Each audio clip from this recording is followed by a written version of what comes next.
ಶ್ರೀರಾಮ ಸಮರ್ಥ. ಪ್ರಶ್ನೆ 8. ಜನರಿಗೆ ದೇವರು ಬೇಕು, ಆದರೆ ಏತಕ್ಕಾಗಿ?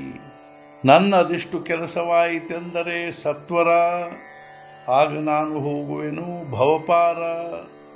ನನಗೆ ಆದವೆಂದರೆ ಸಿದ್ಧಿ ಪ್ರಸನ್ನ, ಆಮೇಲೆ ಮಾಡುವೆನು ಭಗವದ್ ಭಜನ. ನನ್ನದಾದರೆ ಬಹಳಷ್ಟು ಕೀರ್ತಿ, ಆಮೇಲೆ ಮಾಡುವೆನು ನಾ ರಾಮ ಭಕ್ತಿ. ಪ್ರಾಪ್ತವಾದರೆ ನನಗೆ ಬಹಳಷ್ಟು ಧನ, ಮುಂದೆ ಆಗುವೆನು ಜ್ಞಾನ ಸಂಪನ್ನ. ನನ್ನ ಶತ್ರು ಹೊಂದಿದರೆ ಮರಣ, ನಾನು ಮಾಡುವೆನು ಭಗವಂತನ ಸ್ಮರಣ. ನನ್ನ ಹೆಂಡತಿ ಮಕ್ಕಳು ಇದ್ದರೆ ಆನಂದದಲ್ಲಿ, ಆಗ ನಾನು ತೆಗೆದುಕೊಳ್ಳುವೆನು ವೈರಾಗ್ಯವನ್ನು ಸಂತೋಷದಲ್ಲಿ. ನನ್ನ ಸಾಲಗೀಲ ತೀರಿದ ಮೇಲೆ ದೇವರನ್ನು ಭಜಿಸುವೆನು ಆಮೇಲೆ.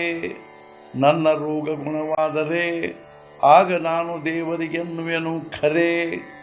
ಈ ರೀತಿ ಇಲ್ಲಿ ಅನುಭವ ಎಲ್ಲಿಯವರೆಗೆ? ಯಾರು ಹೊಂದಬೇಕು ಸತ್ಸಂಗತಿ ಅಲ್ಲಿಯವರೆಗೆ. ಏನಾದರೂ ಅನುಭವ ಅಂತಃಕರಣಕ್ಕೆ ಬಂದರೆ ಗುರು ಸೇವೆ ಮಾಡುವೆವು ಅಂದರೆ. ಈ ರೀತಿಯಾಗಿರುವುದು ಅಜ್ಞ ಮನುಷ್ಯರ ಗತಿ. ಅವರೆಲ್ಲ ಹೊಂದಿರುವರು ವಾಸನಾಮಯ ಬದ್ಧ ಸಂಗತಿ.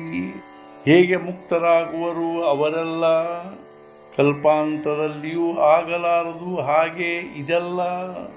ಪ್ರಶ್ನೆ 9. ಸಾಧನೆಯ ಹೊರತಾಗಿ ಜ್ಞಾನದ ಹರಟೆ ವ್ಯರ್ಥ ಹೇಗೆ? ಆತ್ಮಜ್ಞಾನ ಬಾಯಿಂದ ಹೇಳುವುದು, ಅಂತಃಕರಣದಲ್ಲಿ ಅದರ ಲೇಷವಿಲ್ಲದಿರುವುದು. ಸಾಧನೆಯ ಹೊರತಾಗಿ ವ್ಯರ್ಥ ಹೇಳುವುದು ಆತ್ಮಜ್ಞಾನ. ಸ್ವಪ್ನದಲ್ಲಿ ಹತ್ತಿ ಕುಳಿತನು ಛತ್ರ ಸಿಂಹಾಸನ, ಮರುದಿವಸ ತಿನ್ನಲು ಸಿಗಲಿಲ್ಲ ಅವನಿಗೆ ಅನ್ನ. ರಾಜಪತ್ನಿಗೆ ದಾಸಿ ತಂದು ಕೊಟ್ಟಳು ಅಲಂಕಾರ, ಏನು ಪ್ರಯೋಜನವಾಯಿತು ಅವಳಿಗೆ ಅದರ? ತೊಟ್ಟಿಲಿಗೆ ಕಟ್ಟಿದರು ಬಾಸಿಂಗ ಸುಂದರವಾಗಿ, ಅವರಿಬ್ಬರನ್ನು ತಂದರು ಪಾಲಕಿಯಲ್ಲಿ ಮೆರೆಸುತ್ತ ಭವ್ಯವಾಗಿ. ಜಯ ಜಯಕಾರವಾಗುತ್ತಿತ್ತು ನಗರದಲ್ಲಿ ಜೋರಾಗಿ. ಅಜ್ಞಾನ ಬಾಲಕರ ವಿವಾಹವಾಯಿತು ಈ ರೀತಿಯಾಗಿ. ಬೀಗರೆಲ್ಲರೂ ಬಂದರು ಮನೆಗೆ ಜೋರಾಗಿ, ಅವಳಿಗೊಂದು ಹುಟ್ಟಿತು ಮಗು ತ್ವರಿತವಾಗಿ. ಎಲ್ಲಿಯಾದರೂ ಕೇಳುವೆ ನಾವು ಈ ರೀತಿಯಾಗಿ.